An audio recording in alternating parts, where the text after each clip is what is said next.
नमस्कार। आज हम एक बहुत ही खास किताब पर बात करने वाले हैं जिसने सच में ब्रह्मांड को देखने का हमारा नजरिया बदला है।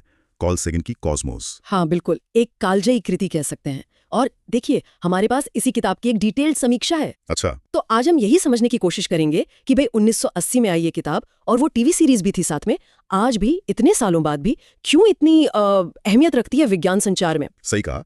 और ये सिर्फ खगोल विज्ञान की किताब तो है नहीं, जैसा कि समीक्षा में भी शायद बताया गया होगा। नहीं, बिल्कुल नहीं। समीक्षा यही कहती है कि ये तो जैसे इतिहास, दर्शन, जीव विज्ञान और हाँ, हमारी अपनी कहानी, इन सबको एक बड़े कैनवस पर बुनती है। तो फिर सवाल ये उठता है कि भाई किताब ऐसा कैसे कर सकती है?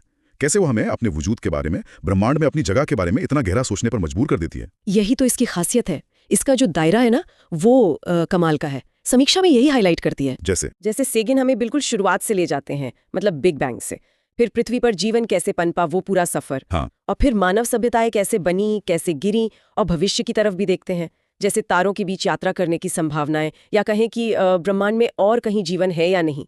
इन बड़े सवालों को भी उठाते हैं। अच्छा, तो वो सिर्फ ज्ञात तथ्यों तक ही सीमित नहीं रहते, भविष्य और संभावनाओं पर भी बात करते हैं। ये तो काफी दिलचस्प है। एलियंस वगैरह की बातें। हाँ, वो संभावनाओं को खुला रखते हैं। वो विज्ञान की सीमाओं पर खड़े होकर सवाल पूछते हैं। ये सिर्फ जानकारी देना नहीं है, ये आपकी कल्पना को भी उड़ान देता है। और जिस तरह से वो ये सब करते हैं, समीक्षा में भाषा के बारे में कुछ कहा गया? हाँ बिल्कुल। समीक्षा कहती है कि सेगन की भाषा बहुत ही स्पष्ट और सरल है। मतलब वो मुश्किल से मुश्किल वैज्ञानिक बातें भी, जैसे तारों का जीवन चक्र हो या डीएनए की संरचना, उसे ऐसे समझाते हैं कि आप बस हैरान रह जाते हैं, विस्मय में पड़ जाते हैं। ये सिर्फ तथ्य नहीं है, ये समझ का एक उत्सव जैसा लगता है। हाँ, मैंने भी सुना है कि भाषा काव्यात्मक है।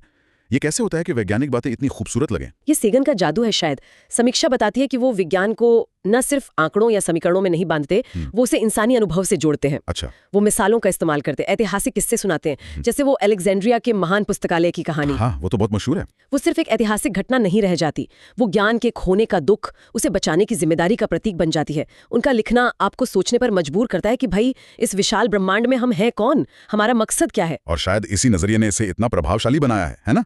समीक्षा कहती है कि ये कई लोगों के लिए विज्ञान से प्यार करने की शुरुआत बनी। बिल्कुल, दिलाव खुश दिया जैसे। और ये सिर्फ ज्ञान नहीं, एक जिम्मेदारी का एहसास भी है। वो पेल ब्लू डॉट वाली बात याद है? हाँ, वो फेंका नीला बिंदु, वो तस्वीर। वही, समीक्षा उस पर भी जोर देती है। वॉयेजर ने खींची थी वो तस्वीर जिसमें हमारी पूरी पृथ्वी बस एक छोटे से नीले कण जैसी दिखती है। सेगन ने उसे कैसे इस्तेमाल किया हमारे घमंड पर, हमारे लड़ाइयों की निरर्थकता पर सवाल उठाने के लिए, और ये दिखाने के लिए कि हमारा ये घर कितना नाजुक है।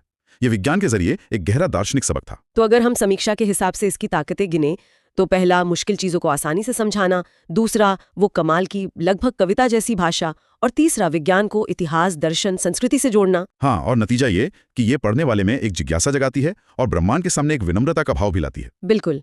लेकिन